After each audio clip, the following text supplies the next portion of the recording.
Buenos días, Carla, un gusto estar contigo. Un gusto también tenerlo y sobre todo para poder resolver las inquietudes de la población. Se habla que esta variante es mucho más contagiosa. Al menos hasta el momento se han confirmado 12 casos en el Perú. Pero, ¿cuál es la característica de esta variante que la hace mucho más contagiosa que las ya existentes? Bien, lo que tenemos que tener en cuenta cuando hablamos de variantes, y esta variante es una variante que la OMS ha denominado de preocupación junto con la variante Delta y otras conocidas, es que nos interesa saber si esta variante se transmite más que la versión inicial del virus o las otras que conocemos. Nos interesa saber si esta variante tiene la capacidad de lo que llamamos escape inmunológico, es decir, que pueda infectar a una persona que ya le dio COVID antes o que tenga sus 2 dosis de vacuna. Y lo otro que nos interesa es el curso clínico, si es más grave o menos grave o igual de grave que la versión inicial del virus. Con Omicron tenemos aproximadamente casi un mes desde que se ha descubierto. Y lo que sí tenemos algunas certezas es que Omicron se transmite mucho más que todas las variantes que hemos conocido. Entonces, es un primer tema.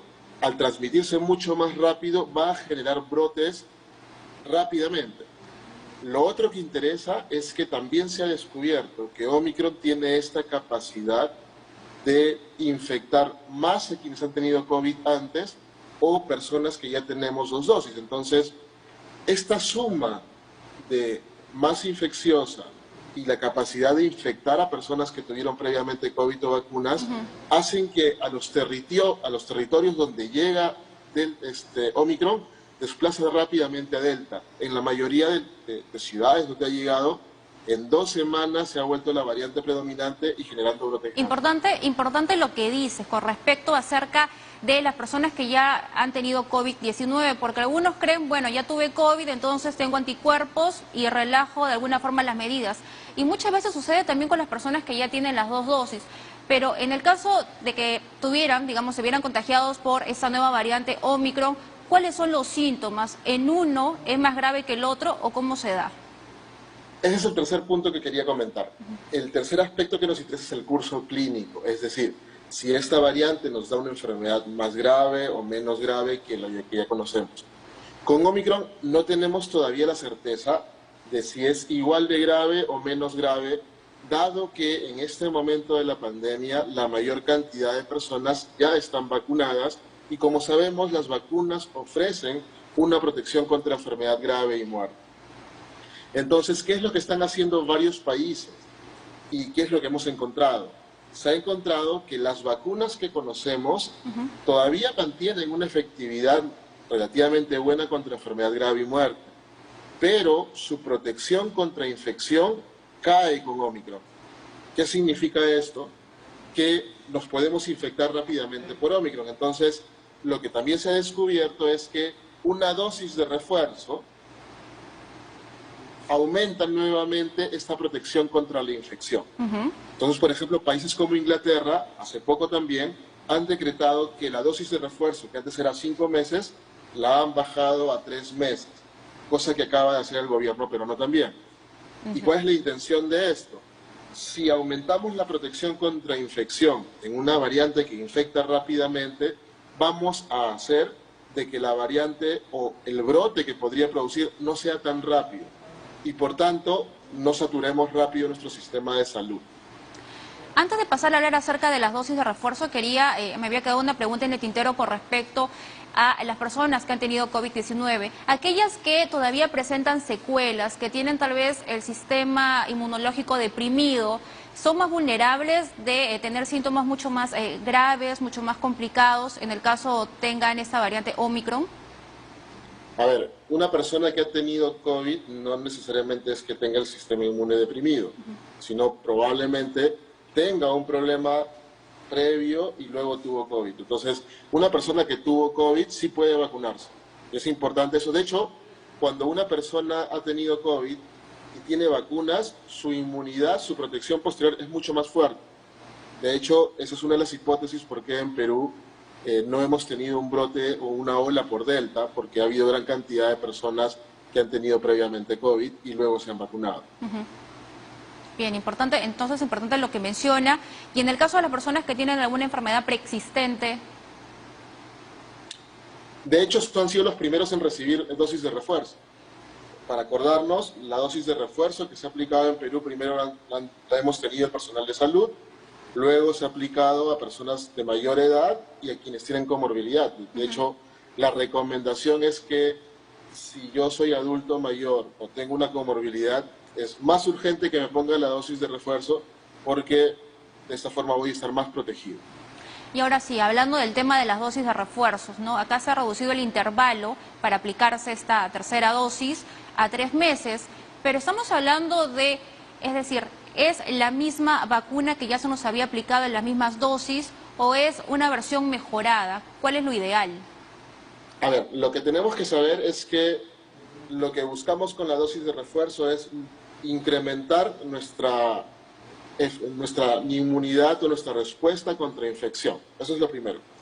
¿Y qué hemos encontrado? Que cuando se combinan vacunas, se tiene una respuesta inmune superior. ¿Y qué combinaciones se han visto?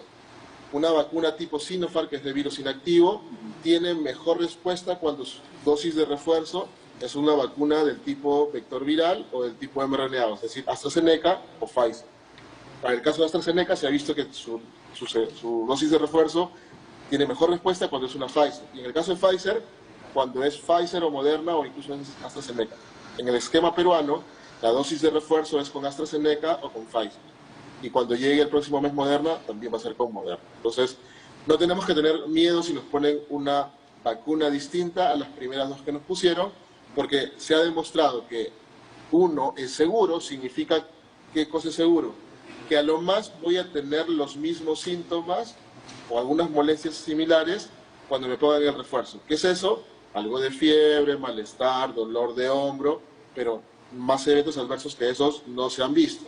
Lo mismo que se ha visto con la primera dosis. Lo otro importante es que vamos a aumentar nuestra protección. Y eso es importante. Y lo otro es que esta protección aparece una semana después. Así que tenemos que también mantener el cuidado, por lo menos una semana, donde vamos a aumentar nuestra protección. El otro tema es el tiempo. Justo hace unos días se acaba de publicar un estudio donde evaluaron 7 vacunas distintas como dosis de refuerzo y las evaluaron antes de los 3 meses, entre la semana 10 y semana 12, después de su segunda dosis. Y encontraron en las 7 vacunas que exploraron que producía buena respuesta inmune y que era seguro. Y de hecho, parte de este estudio es el que fundamentó que Inglaterra reduzca su tiempo de dosis de refuerzo ante Omicron a 3 meses, modelo que también intuyo ha seguido el Estado peruano. Y con respecto a estas personas que todavía, si bien es cierto, ha disminuido ese grupo de personas que no quieren vacunarse, denominados los antivacunas, incluso están en contra de presentar este carnet de vacunación, hasta promueve, digamos, una forma de traerse abajo esta medida, que de alguna forma ha impactado en el hecho de que más personas acudan a los centros de vacunación a inocularse. Pero, ¿qué sucede en este caso? Es decir, puede haber nuevas variantes, una más fuerte, una más resistente tal vez, o más contagiosa que la variante Omicron, si es que la población al 100% no está vacunada. Es decir, vamos a seguir conviviendo con el COVID-19 de aquí a varios años y esto podría volverse endémico. ¿Qué es lo que se sabe al respecto? A ver, lo primero sobre los antivacunas es que Perú es un país que se vacuna mucho. La mayoría de nuestros niños están vacunados y hay una gran confianza en general de la población hacia las vacunas. Hay un pequeño grupo antivacunas y lo paradójico es que muchos de los líderes antivacunas en el Perú se ha descubierto que están vacunados. En realidad es un discurso político, más que otra cosa. Entonces tenemos que tener en cuenta que, ¿por qué nos dicen eso? Porque todo lo que ellos mencionan carece de evidencia alguna. Lo otro que es importante es que tenemos que aprender a convivir con el virus. El virus va a seguir mutando y va a mutar mucho más en aquellos grupos donde no estén vacunados. Por eso es importante que la mayor cantidad de la población esté vacunada, porque de esa forma evitaremos nuevas variantes o por lo menos más peligrosas. Y lo otro es que mientras que estemos todos protegidos con vacunas, todavía no sabemos si va a haber una cuarta dosis, todavía faltan estudios para poder saberlo, pero probablemente, al igual que pasa con el virus de la influenza, no todas las personas se ponen una vacuna estacional contra influenza cada año. Regularmente lo hacen quienes, los más vulnerables o quienes están más expuestos como el personal de salud. Toda la población general no nos ponemos vacunas todo el tiempo. Con COVID todavía no lo sabemos. Pero lo que sí sabemos hoy es que las vacunas nos protegen. La mayor cantidad de personas hospitalizadas son no vacunados y lo importante es que nos pongamos nuestra dosis de refuerzo si nos toca y convenzamos a nuestras familias de que se la pongan. De esta manera vamos a tener unas fiestas más seguras. Claro que sí, mucha responsabilidad y confiar sobre todo en el avance científico. Las vacunas son eficaces. Muchísimas gracias, doctor, por esta entrevista. Ha sido con nosotros el médico Percy Maita. Muy amable, muchas gracias. Momento de lenguas originarias. Ya están listos nuestros